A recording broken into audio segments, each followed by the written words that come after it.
Welcome back to Palace Whispers. Windsor Castle has withstood centuries of war, betrayal, and scandal. But it couldn't silence the soft sobs of a child, especially when that child is the future King of England. For weeks, the palace was unnaturally tense. Staff walked on eggshells. Conversations hushed the moment Catherine, Princess of Wales, entered a room. Something had happened. And behind those gilded doors, a storm was brewing, one that would change everything. It wasn't just a misstep.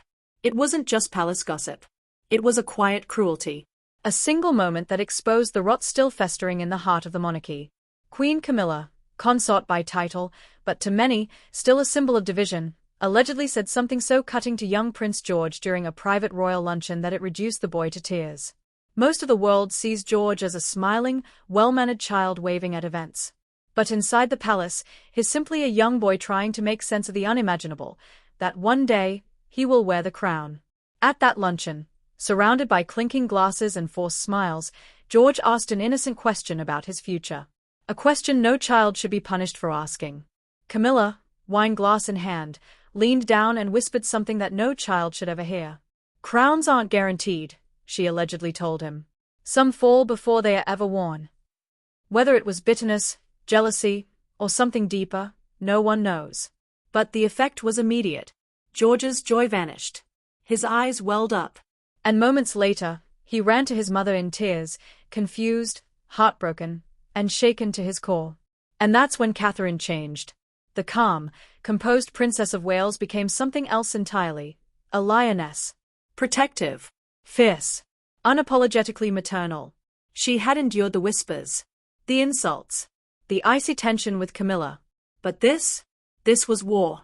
Behind closed doors, Catherine confronted the Queen consort in a moment staff would never forget.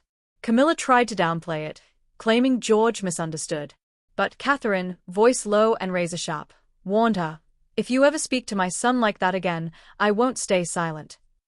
And she didn't. Later that evening, William returned home to find Catherine shaken, pacing, her fury cold and deliberate. She told him everything. And something shifted in him too. The diplomat. The heir. The peacekeeper. Gone. In his place stood a father. One ready to defend his child at any cost. The very next morning, William requested a private audience with King Charles. No aids. No delay. Inside the king's study, he laid it out, what Camilla had said. How it broke George. And what it meant for the family's future. Charles tried to excuse it, brushing it off as stress. But William didn't flinch.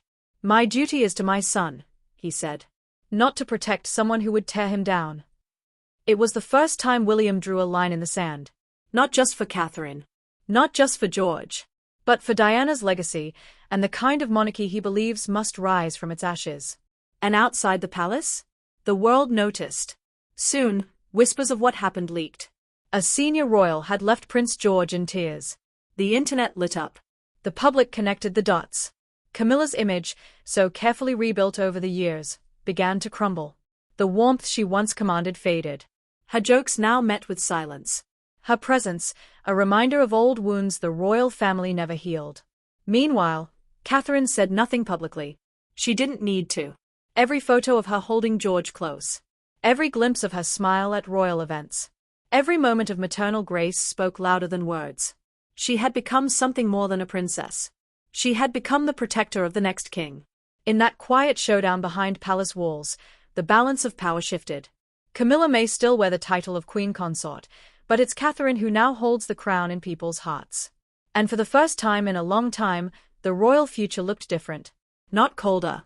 Not trapped in tradition. But warmer, stronger, built on love, not fear. All because one mother decided enough was enough. Let me know your thoughts in the comments below. If you enjoyed this video, hit like, smash subscribe, and turn on notifications so you don't miss the next one.